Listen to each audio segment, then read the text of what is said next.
guess that means you can hear me? Okay. Your light's red, mine's usually green, so we'll make it work that way. We're good. I'd like to thank you for inviting me here to preach to you. I was talking to Sharon before I came up here, and I was trying to remember the last time that I had preached for you. I think it's closer to 10 years ago than it was 5 years ago, so somewhere in that ballpark. So it's been some time since I've been able to preach for you and more than just give you a short talk on a Wednesday night. So I appreciate that. I appreciate Mike and the songs that he led for us, and Neil and the scripture that he read for us, and their service for you all tonight. And I appreciate David even in his prayer. I always appreciate those before the preacher gets up to give them a prayer on their behalf so that they'll remember the things they're preaching and that basically everybody can understand it the right way. And so I appreciate David's prayer for me tonight. And if you have a Bible in hand, and I hope that you do, or have one close, if you'll turn to Ruth chapter 1. Ruth chapter 1. We'll begin reading in Ruth chapter 1, beginning in verse 1. It says, "Now it came to pass in the days when the judges governed that there was a famine in the land, and a certain man of Bethlehem in Judah went to sojourn in the land of Moab with his wife and his 2 sons. The name of the man was Elimelech, and the name of his wife Naomi, and the names of his 2 sons were Mahlon and Chilion, and the Ephrathites of Bethlehem in Judah. Now they entered the land of Moab and remained there, and then Elimelech, Naomi's husband, died, and she was left with her 2 sons. They took for themselves Moabite women as wives. The name of one was Orpah, and the other name was Ruth. And they lived together 10 years. Then both Mahlon and Chilion also died, and the women were bereft of her 2 children. The woman was bereft of her 2 children and her husband. Then she arose with her daughters-in-law that she might return to the land of Moab, for she had heard in the land of Moab that the Lord had visited the land of Moab, that the Lord had visited his people in giving them food. And so in verse 7, she departed from the place where she was, and her 2 daughters-in-law with her, and they went on the way to return to the land of Judah. And Naomi said to her 2 daughters-in-law, Go return, each of you to your mother's house.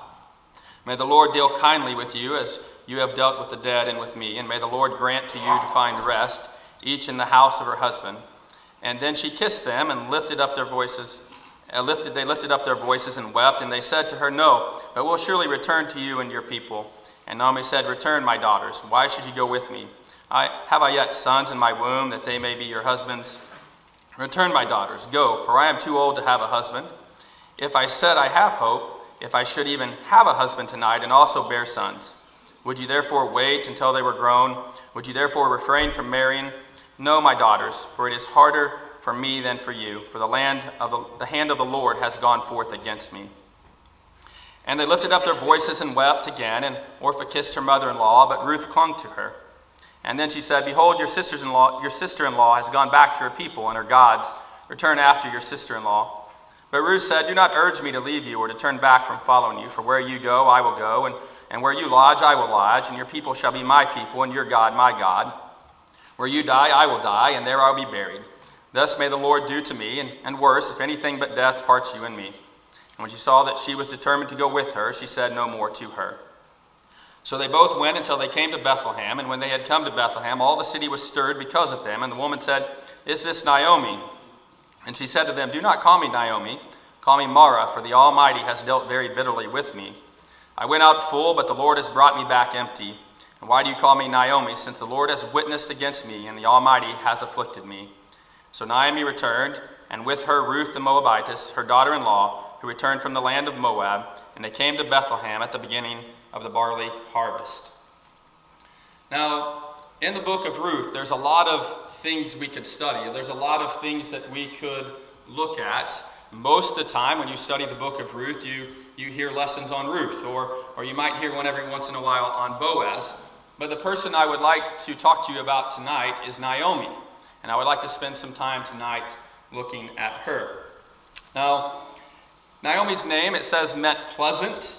In chapter 1 and verse 20, though, when they come to Bethlehem, and some people there must have known her or recognized her in some way and said, Is this Naomi? She says, Don't call me pleasant anymore. Don't call me that. Call me Mara, which means bitter. And she says, Because the Lord hath dealt bitterly with me. Have you all ever been in a spot in your life where things weren't very good for you? Where things weren't as pleasant as you would have liked them to be? at that time. Maybe a time where things were just really difficult. Things were really, really hard. And because they were really hard and because they were really difficult, maybe it felt like, at least to you in those times, that God really wasn't taking care of you. Naomi is in a foreign land, and her husband's died. Her sons have also died. All of the people who supported her have left her. They've died. And here's this woman who had just lost all of her loved ones, except for her daughters-in-law who were foreigners. Now in verse 1 of the text, it says, "It came about in the days when the judges governed that there was a famine in the land." And the days of Judges, we understand, were really dark days, really difficult days. And right before the book of Ruth, if you go back just a few verses, we see that it was a really dark place. So much so that there was no king in Israel, and everyone just did whatever was right in their own eyes. They just did whatever they thought was the right thing to do. So it was a dark time. And it's likely or possible that the famine that was in the land during those days was by God's design, or by God's will to punish them. If you remember in Deuteronomy chapter 28, we're not going to go there and read it, but in verses 15 through 24, God had told the children of Israel, if you're faithful to me, all these good things are going to happen for you. But if you're not faithful to me, and he lists off a whole bunch of things that he would do to discipline them, to punish them. And one of those things that he said he would discipline them with was a famine. So the question then is does Elimelech take his family from Bethlehem to the land of Moab, the Moabites, because of all this difficulty, because of this famine that's going on? Does he leave Moab or leave Bethlehem to go to Moab because of all this hard stuff? That kind of seems like the implication here, is that it's really hard, it's really difficult, and they go to Moab. Maybe it's not so difficult there. I'm over that. I'm moving on. I'm going to go over here and see how it works here. And so he goes to this foreign country, but in order to do that, he had to leave some things behind, didn't he? One of the things he would have left behind would have been in the tabernacle. But he also didn't just leave that. He would have left the people of God behind. And he took his family to this other place, would have left those people behind. So Naomi finds out in chapter 1 that all these things are going well, it seems like, for the people of God in Bethlehem. Things are going well for them, and so she goes back. She goes back to Bethlehem. As things are going good there, I'm going to travel back to Bethlehem and go back there. And I think there's a couple of lessons just for us in this chapter. I think we can make things way worse for ourselves in our lives if we walk further away from God when things get really hard. When things get really hard, the temptation for us is to walk further away from God, and we make things much harder for ourselves. Now, if Naomi and Elimelech would have stayed, if they would have stayed in Jerusalem, would all of these things have happened to them? I don't know. I have no idea if they would have or not. We don't know. The Bible doesn't tell us. But we do know in the text how she felt about it. She felt something like that in this text. In verse 13, she says, "Because the hand of the Lord has came out against me." So regardless of whether we know that or not, we know how she felt about that God was bringing some sort of punishment or consequence to her choices. Sometimes people get really frustrated about the way life is going, and that's understandable. Sometimes things are really frustrating, they get hard. And maybe things are happening in their own lives because of their own sinful behaviors. Maybe they have sin in their lives, and some of the challenges that they have might be simply because of their own choices. They're making bad choices, and maybe the difficulty is because of those choices. That happens sometimes. And they get frustrated enough that they decide, I'm just going to walk away from God and walk further away from God's people. And it just doesn't help anything. I think maybe it would look or sound like this. We have sin in our lives, and when we have sin in our lives, it's really hard to be around people who are walking in the light, isn't it? And it makes it hard for us to do that, and makes us want to draw away and go further away from God. Now, this language of there being a famine in the land and people sojourning, we find that in Genesis chapter 12. Abraham goes off, and when Abraham leaves because there's a famine, it wasn't a great trip for him either. And then in chapter 26 of Genesis, when Isaac leaves and he goes off because there's a famine, things weren't really good for him when he left either. It just didn't work out very well for any of them. And here maybe we have Ruth doing the same sort of thing. So here's the lesson. When things aren't going like they should, in your family, in your church, in your life, don't move further away from God. We learn here in other places how that just typically does not go well. Lesson 2 from this first chapter. Bitterness is a real threat in our lives. Bitterness is a real threat in our lives. In Hebrews chapter 12 and verse 14, it sounds like this. It says, "Pursue peace with all people, and the holiness with which no one will see the Lord.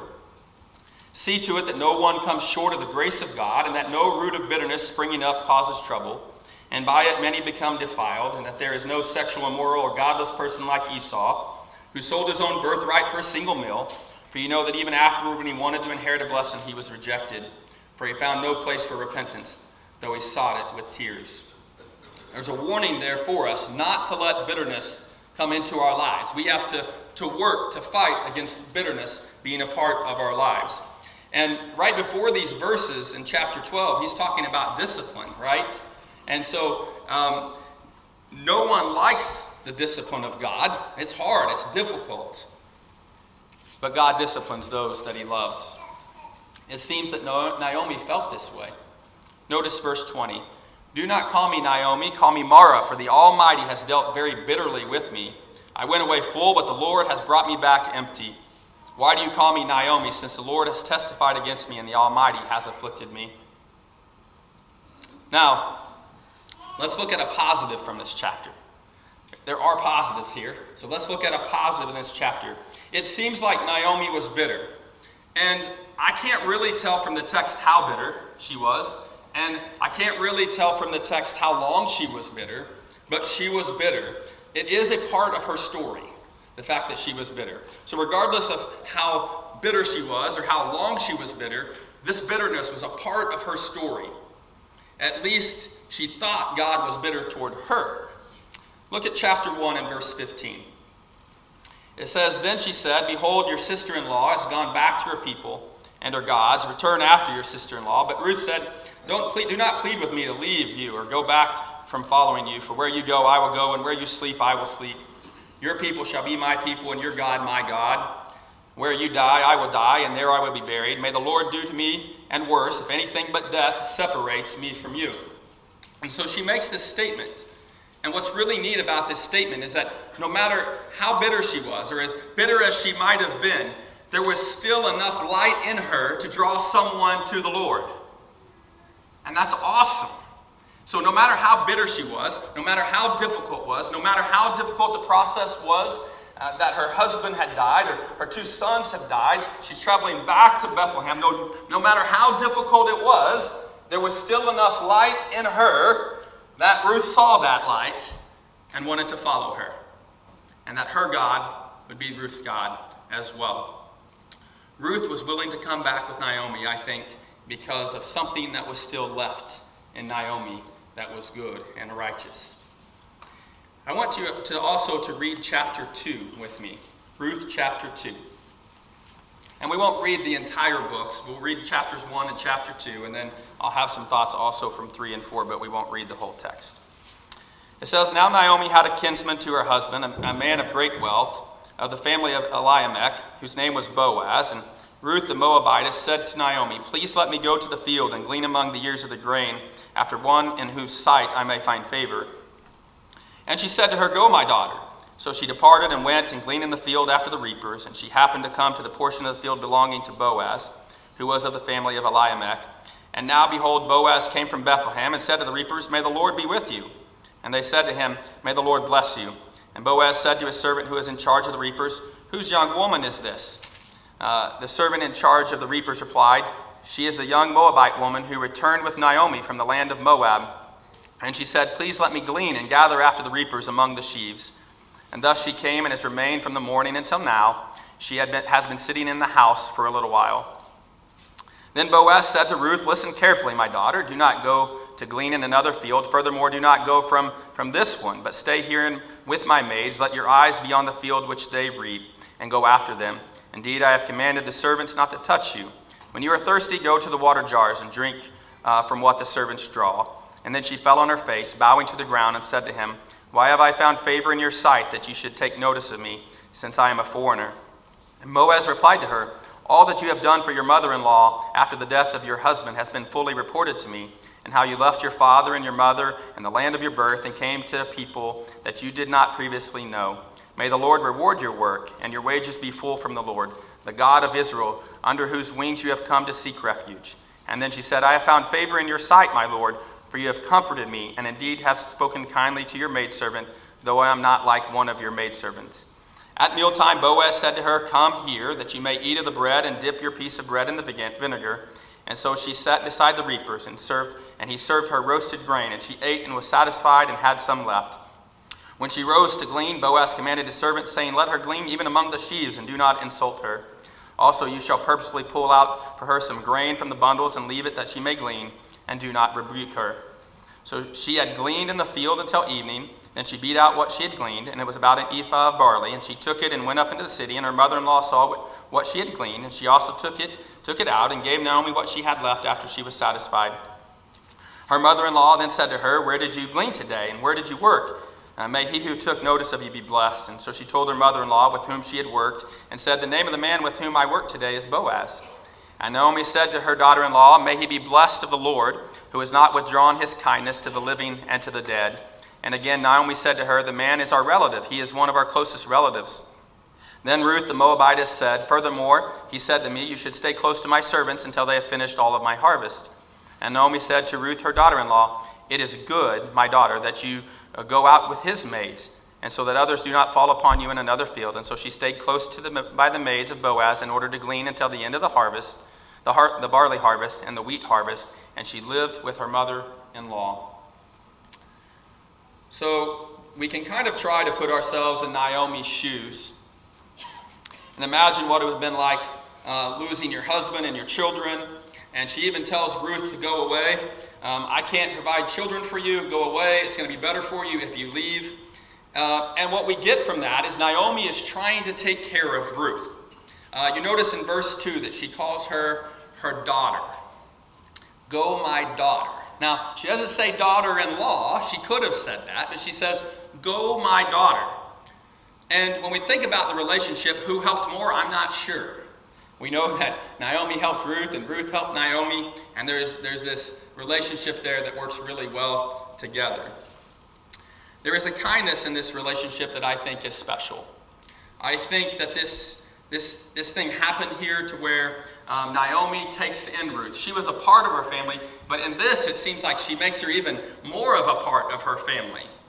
You know, and maybe it's just the people I work with, but when I'm at work, I hear all the time jokes about in-laws, and teachers will be talking about how much they hate to go and visit their in-laws and things like that, to a point that really irritates me.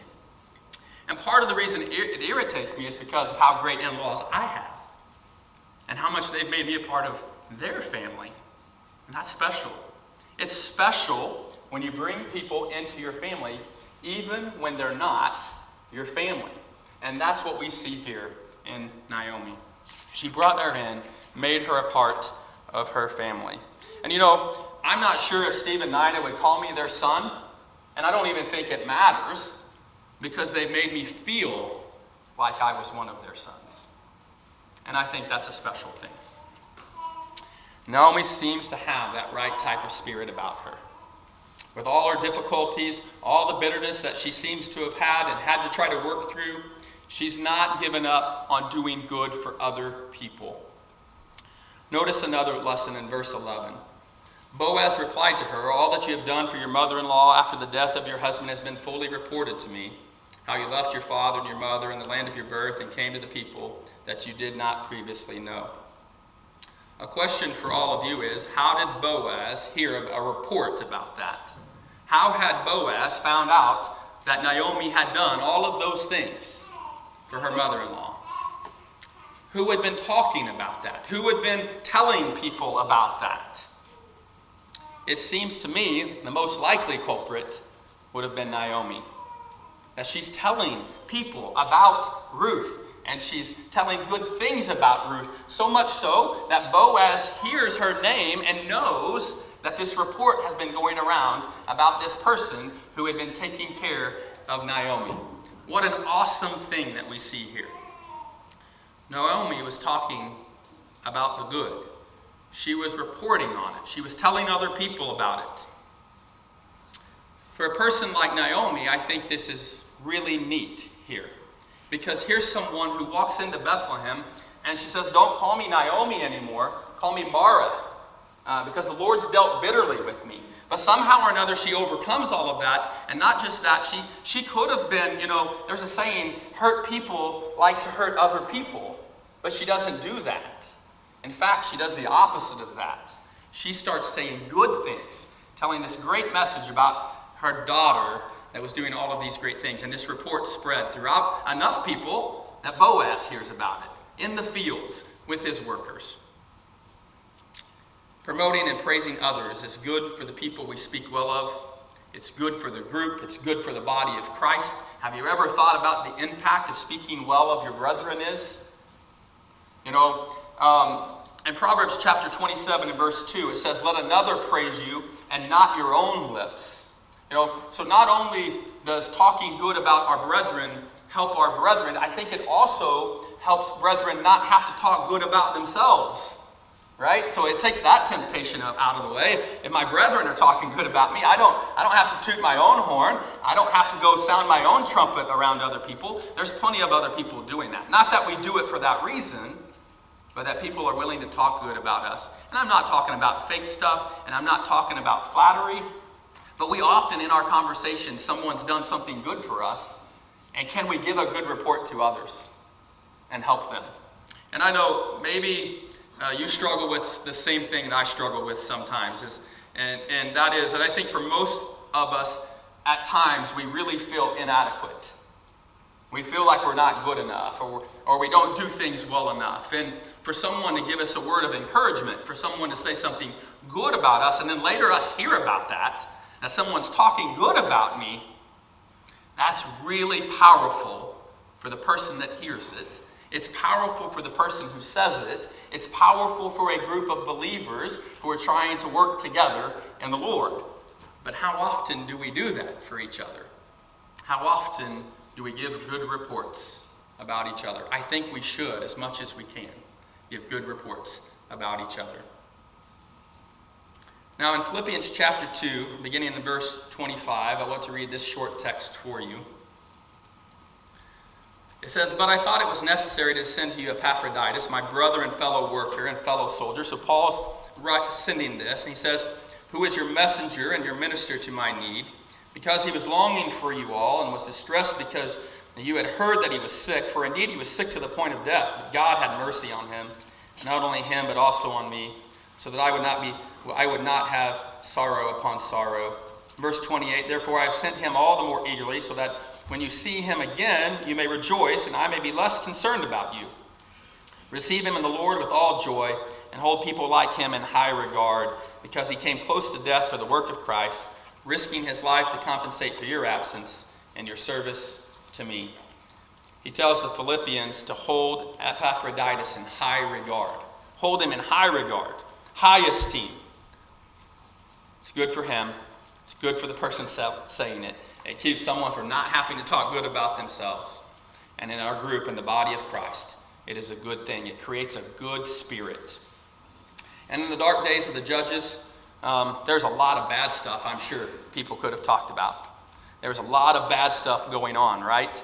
In the days of the judges, lots of evil stuff. But here, it's not a bad report that's getting spread around.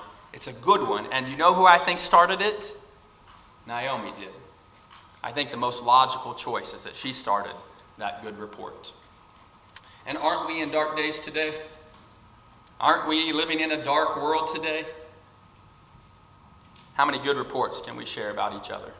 I hope, brethren, that you'll think about how often you talk good about people who are good for the Lord. I think we can do this same thing for people today in the body of Christ. Look at verse 20 for another lesson. It says, Naomi said to her daughter-in-law, may he be blessed of the Lord, who has not withdrawn his kindness from the living and from the dead. And again, Naomi said to her, this man is our relative. He is one of our redeemers. So here Naomi asked for a blessing. Do you know who she asked for a blessing for? Boaz. Enough so, she had all these difficult things happen to her. And what is her concern here? She wants God to bless someone else. If you're having a hard time right now, and I don't know all of your lives and not around all of you very much, but if you're having a really hard time right now, take this lesson from Naomi. Try to be a blessing to someone else or to give blessings to someone else.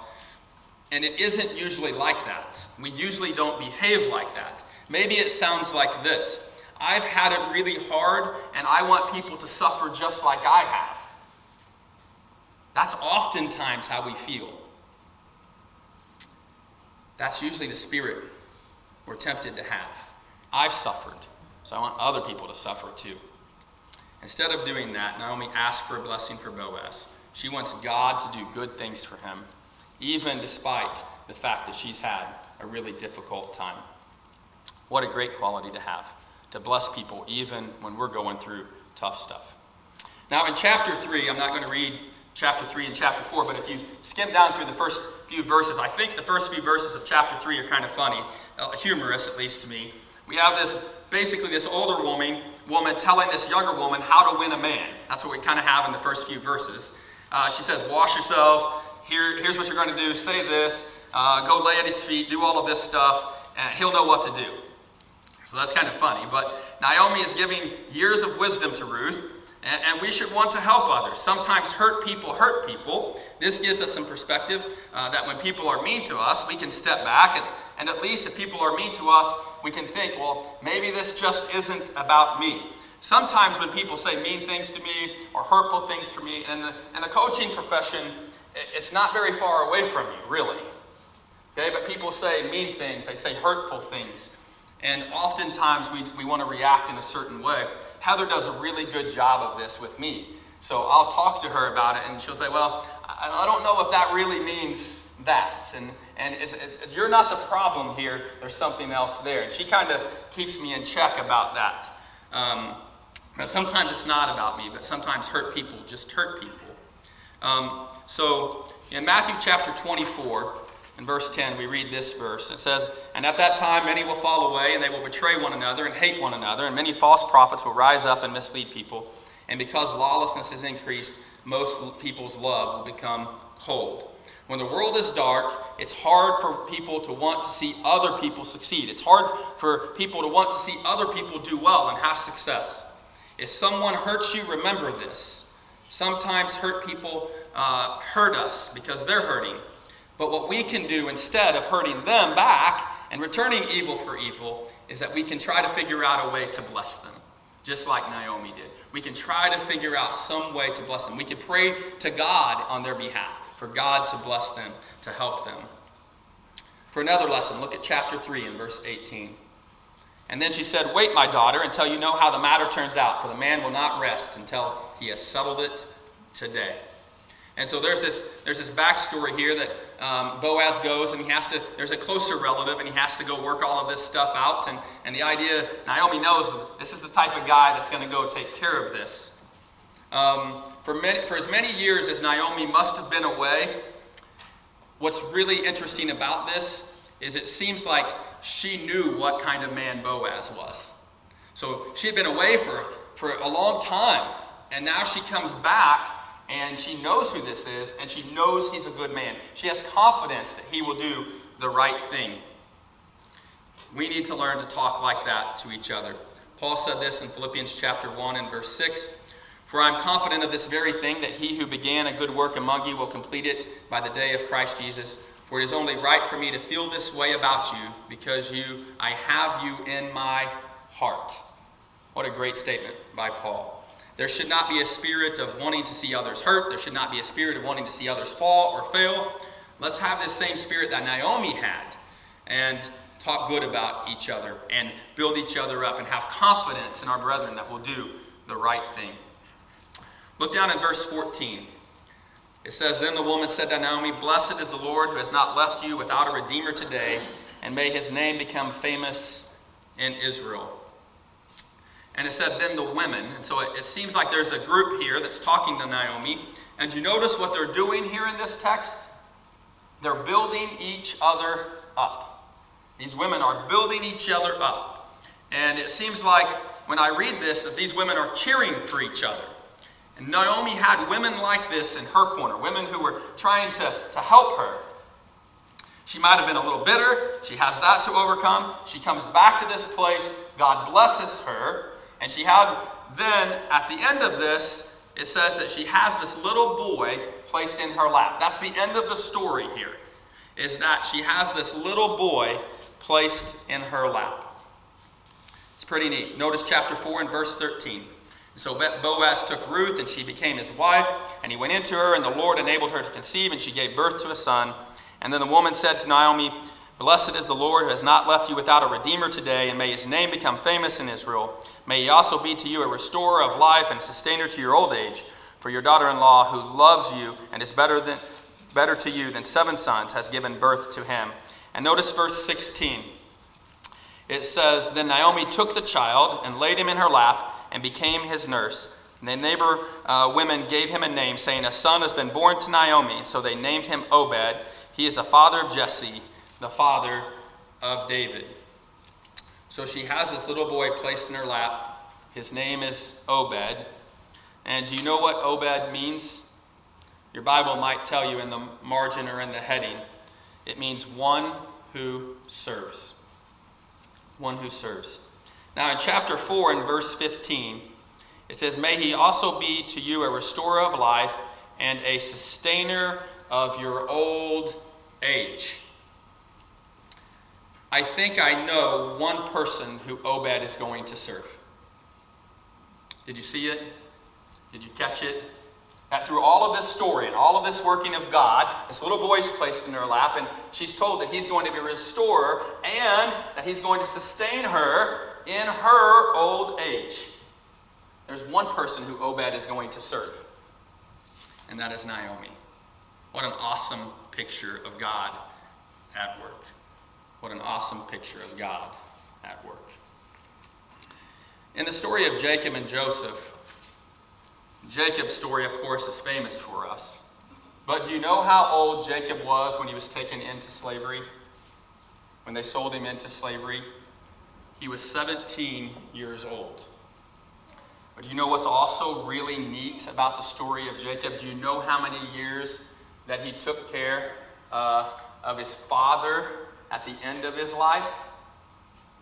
Do you know how long that was? 17 years. A sustainer of her old age. Lessons from Naomi. If things get hard for us, and they do, and they will get hard for us, stay with God and stay with his people. If things get hard, if things get difficult, stay with God. Things get really hard if we don't. Bitterness is a real threat for us. We need to make sure that if we have bitterness in our hearts for things that have happened in our lives, we need to get rid of it. Get it out of our hearts. But even if you're having a hard time, let your light shine so that others can see Christ working in you. You can do that even through hard times. Naomi did that, even through hard times. Take people into your family. Take people into your family. Do that as much as you can. That doesn't mean literally take them into your home and raise them. It could be that, but it could also just be make people that you have relationships feel like family and have them in your home a lot and make them feel special. Do that as much as you possibly can. Speak good of others. Bless others, even if you don't feel blessed yourself. Even if it's hard for you, try to figure out a way to bless others. Usually it turns around pretty quickly after that. Speak well of others when you can. As often as you can speak good about people who are good, do that. Not to flatter, but to encourage them. And let good reports spread everywhere about them. That's one evangelistic tool we have, is that we can spread good reports about each other, and somebody might hear that report, and they might trust that person, and you never know where things might go after that. And remember, lastly, if we're faithful to God, God will take care of us. If we're faithful to God, God will take care of us, and he will provide what we need for him, just like Naomi. Just like Naomi. I haven't talked much about God's plan of salvation. We offer a song here in just a few minutes for anyone who needs to obey the gospel, that by hearing the word and believing it, that you might